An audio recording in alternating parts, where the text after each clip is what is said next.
गोपियां चोर कहती हैं कि चोरवा आ रहा है, मुस्कुरा रहे हैं। मैंने लोगों को क्लास में सीट के लिए लड़ते हुए देखा। सुन लो, भगवान कृष्ण की तरह तुम तो गोपियों से भी लड़ जाते। तुम याद रखना, तुम किसके लिए लड़ते हो। मैंने लोगों को क्लास में सीट के लिए लड़ते हुए देखा, बस में सीट के लिए लड़ते हुए देखा, मेट्रो में सीट के लिए लड़ते हुए देखा है। अरे पार्लियामेंट की सीट के लिए लड़ा जाता है। कहीं कहीं हाथ भी जोड़ लो यार, नरम भी पड़ जाओ। सुन लो, भगवान कृष्ण की तरह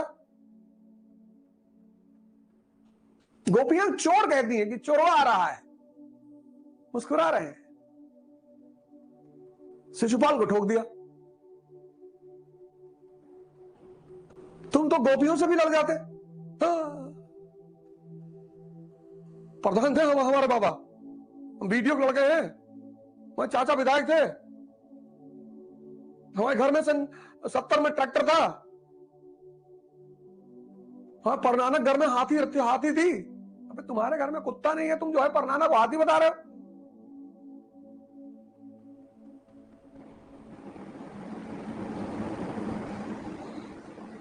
तुम्हारे घर में कुत्ता नहीं है। अपनी ऊर्जा को वेस्ट नहीं करना है। कहां दिमाग लगा रहे हो, कहां शक्ति लगा रहे हो।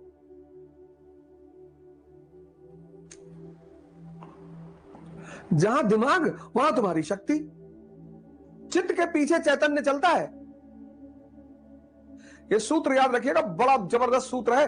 चित्त के पीछे चैतन्य। इसलिए जहां चित्त नहीं लगता वहां निखार नहीं आता। किसी काम में अगर तुम्हारा चित्त नहीं लग रहा है, वहां निखार नहीं आएगा। किसी भी काम में निखार लाना है, चित्त को लगा दो, चैतन्य पीछे पीछे आ जाए। कबीर कहते हैं, मैं भागत हरि के पीछे, अब हरि भागत मेरे पीछे। जहां मन जाएगा वहां चैतन्य भी जाएगा। कॉन्शियस तुम्हारी। और चित्त को तुम गलत जगह लगा रहे हो। 30 साल उम्र है, तब भी 40 साल तक तुम यूपीपीसीएस दे सकते हो, कोई दिक्कत नहीं। और जीवन में नौकरी थोड़ी करना है यार। कुछ काम, 30 साल उम्र हो गई, 35 साल उम्र हो गई, किसी काम की शुरुआत कर दो। एक रिक्शा खरीद लो। सेविंग से पैसा आता है, कमाने से पैसा कभी नहीं आता। ये इकोनॉमी का नियम है। एक रिक्शा खरीद लो, दे दो किराए पे, 200 रुपया शाम को तुमको देगा। 10,000 15,000 का रिक्शा होगा।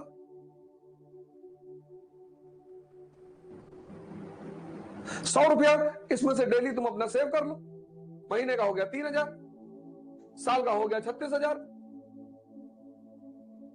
दूसरे साल 2 रिक्शा खरीद लो, 400 रुपया मिलेगा। अब 200 रुपए सेव कर लो, 6,000, 78,000। अब सेकंड हैंड ऑटो खरीद लो, तो 200 यहां से और 1000 यहां से, 1200, 3600 रुपया महीना हो गया। 1200 पर डे, 36,000 रुपया महीना हो गया।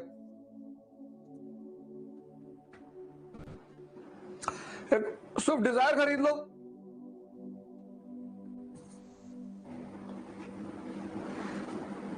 पांच साल में स्टैब्लिश हो जाओगे।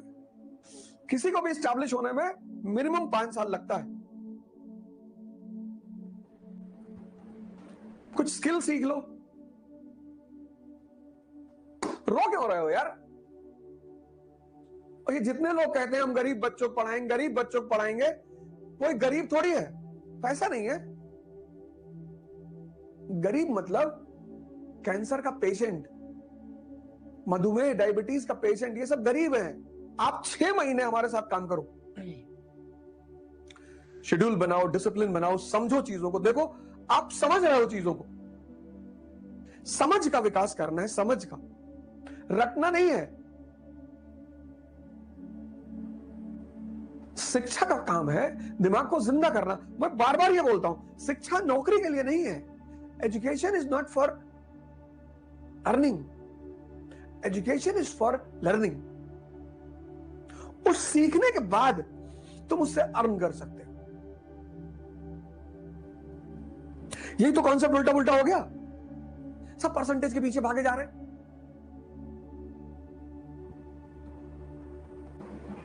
मैं जब 10+2 में था तो जिनका 90+% आया था, बड़ा इज्जत सम्मान, ये वो माला फूल। आज पता नहीं कहां है।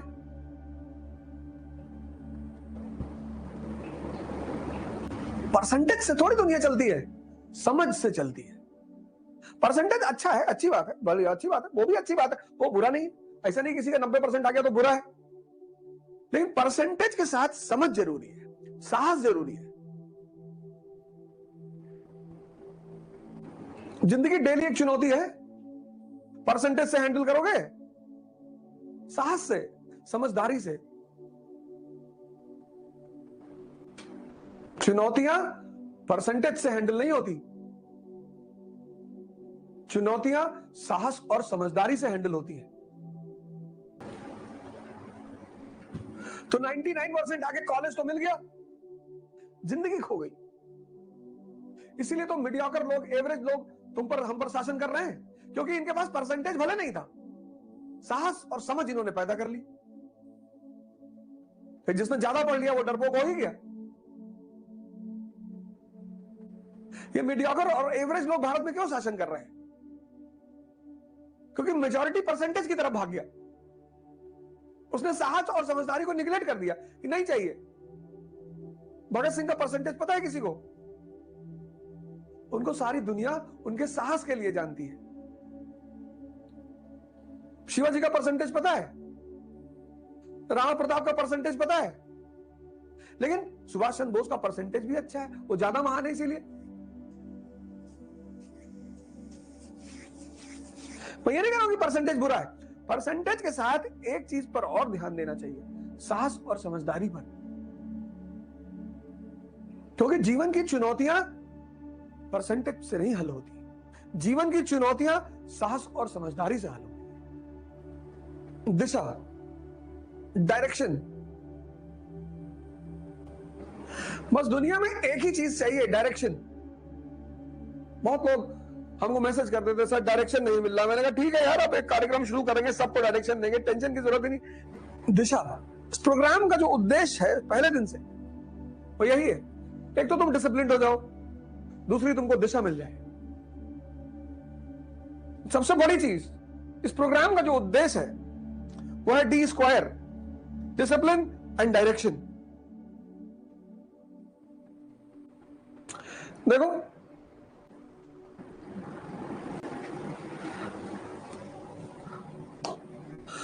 ब्लूटूथ,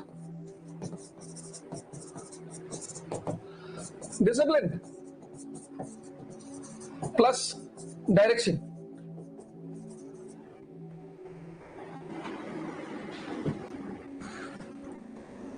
इज्जत करो मां बाप की, ध्यान करो, साधना करो, अपनी शक्ति का सदुपयोग करो। ब्राह्मण बुरे हैं, क्षत्रिय बुरे हैं, मुसलमान बुरे हैं, कोई बुरा नहीं है।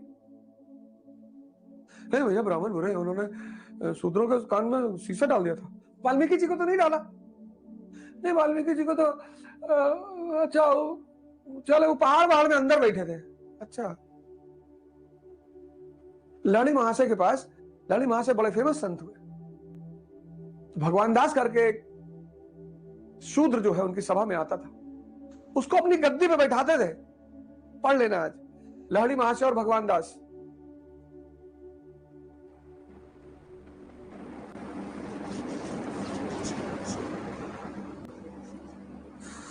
और तुम्हारे ऊपर भारत का अस्तित्व है, युवाओं के ऊपर। बाकी तो सब ढोल मजीरा है। वही 18वीं शताब्दी के भारत का दौर चल रहा है, सब लड़ रहे हैं, सब। तुम किसी के साइड जा ही नहीं सकते। सब लड़ रहे हैं, सब भड़का रहे हैं, उत्तेजित कर रहे हैं। वो बनारस वाला जो वीडियो आया, ये सब यार कितनी टुच्चाई की हरकतें हैं। ये किसी विदेशी लड़की को पकड़ के आप रंग लगाइए, होली है, बेचारी चिल्ला रही है, मतलब एकदम इनह्यूमन हो गए हो।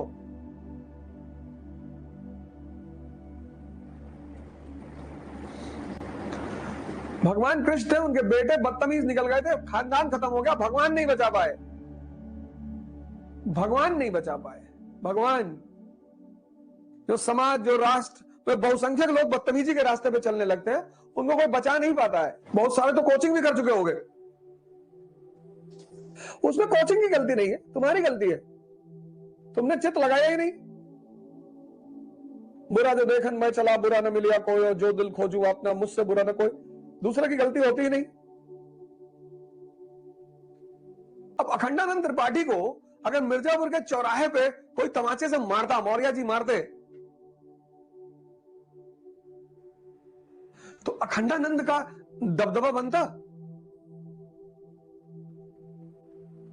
अब मुन्ना त्रिपाठी को अगर जेल हो जाती, जैसा कि जेपी यादव कह रहे थे, उसका दबदबा बढ़ता है।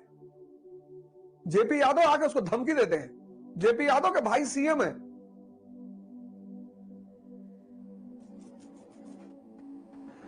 कहते मुन्ना चाहिए, ज्यादा सजा नहीं होने देंगे। वो सीधे जाके सीएम से डील करता है, बिजनेस। कहता छोटे भाई दिए हैं, बड़े भाई की लंका लगा देंगे। मुन्ना यूथ आइकॉन है, आइकॉन नहीं आइकॉन। मुन्ना यूथ आइकॉन है, मोटिवेट करेंगे हम, पता कर लीजिएगा। किसी का भाई इंटरेस्ट अपने इंटरेस्ट से मिला लोगे, क्या दिमाग लगाता है बंदा। भाई को भाई से अलग करा दिया इंटरेस्ट के चक्कर में। उसको पता है मेरा भाई बेवकूफ है। तो किसी का भाई सीएम हो और तुम उस सीएम भाई के सामने जाके कह दो कि तुम्हारे भाई प्रतिष्ठित है।